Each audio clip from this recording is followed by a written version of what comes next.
আরে আরে থাক, অনেক হয়েছে স্নান করা। এবার চল বাড়ি ফিরি, আমার তো বেশ শীত করতে শুরু করেছে। নোভা এই কথাটুকু বলতেই তার দুই বান্ধবী রিয়া ও নুরি দুহাতে তার দিকে জল ছেটাতে শুরু করল। তুই বড্ড তাড়াতাড়ি হাঁপিয়ে উঠিস, আজ তোকে এত সহজে যেতে দিচ্ছি না। যতক্ষণ না আমাদের দুজনের মন ভরছে ততক্ষণে তুইও যেতে পারবি না।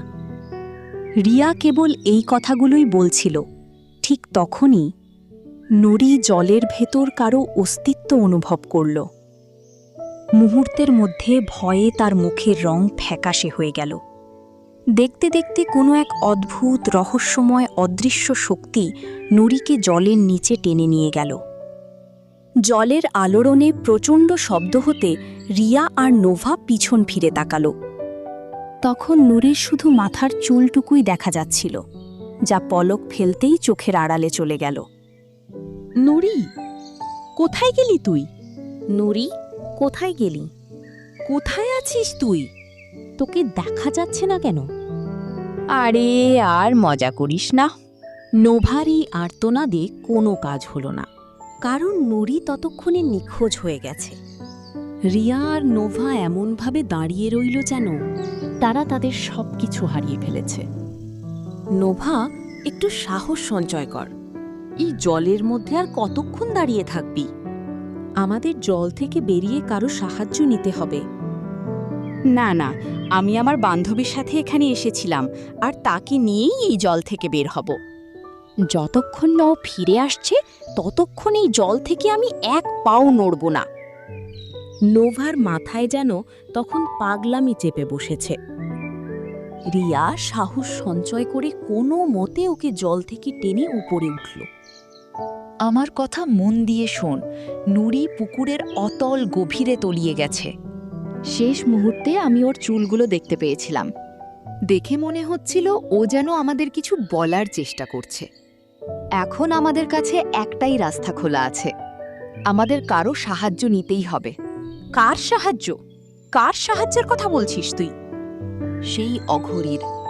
তুই ভাবলি কি করে যে আমরা ওই অঘরীর সাহায্য নেব? তোর কাছে কি অন্য কোনো পথ আছে? না, নেই, কিন্তু আমরা নুরিকে নিয়েই বাড়ি ফিরব। তার আগে কোনোভাবেই বাড়ি ফিরব না।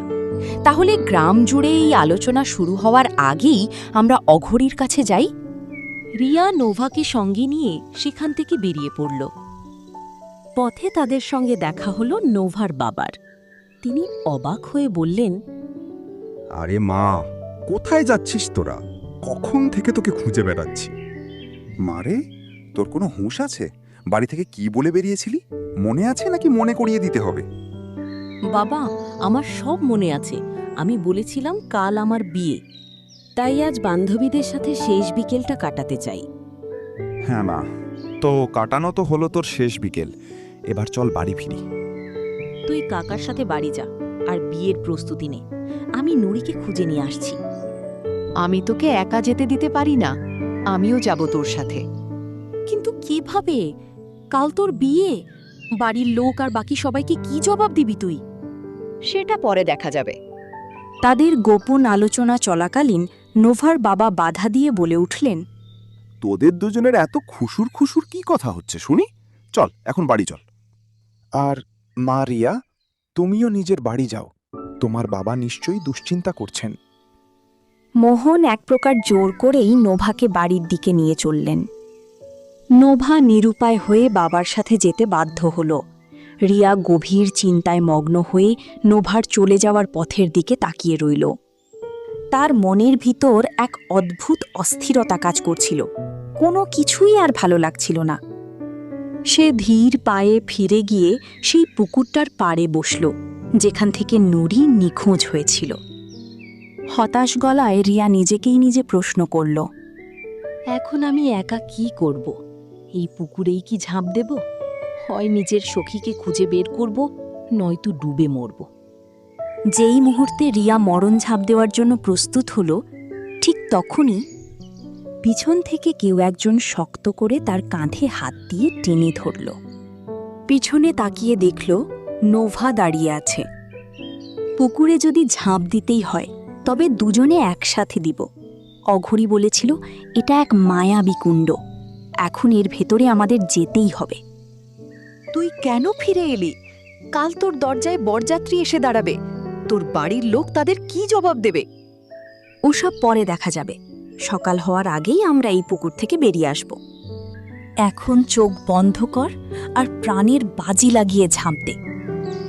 দুই সখী একে অপরের হাত শক্ত করে ধরল আর পুকুরের জলে ঝাঁপিয়ে পড়ল। জলের গভীরে যেতে যেতে তাদের দম বন্ধ হয়ে আসতে লাগল। নোভার মনে এক রাশ সংশয় দানা বাঁধল। সে ভাবল ওই অঘরী হয়তো মিথ্যা বলেছিল, এটা কোনো মায়াবী কুণ্ড নয়, এটা শুধুই একটা গভীর জলাশয়। এখানে শুধু জল আর জল। মৃত্যু ভয় গ্রাস করতেই রিয়া বলল, আমরা বোধহয় আর বাঁচব না, এখন আল্লাহকে স্মরণ করা ছাড়া আর উপায় নেই। ঠিক তখনই তারা একটা কুমির দেখতে পেল। পাশেই নুরি অজ্ঞান হয়ে পড়ে আছে। তখন রিয়া বুদ্ধি করে কুমিরটার মনোযোগ নষ্ট করে আর নোভা নুরিকে জাগিয়ে তোলে। নুরি আর নোভা সেখান থেকে সরে গিয়ে রিয়াকে ডাকে। রিয়া কুমিরের চোখ ফাঁকি দিয়ে প্রাণপণে সাঁতরে পানির উপরে উঠে আসে। অবশেষে রিয়া আর নোভা তাদের প্রাণের বান্ধবী নুরিকে বাঁচিয়ে আনল। নুরি তাদের দুজনকে অনেক ধন্যবাদ জানায়। তারপর তারা বাড়িতে ফিরে আসে। গল্পটি কেমন লাগলো অবশ্যই জানাবেন। ভালো লাগলে নিয়মিত এমন সুন্দর গল্প পেতে সাবস্ক্রাইব করে আমাদের চ্যানেলের সাথেই থাকুন।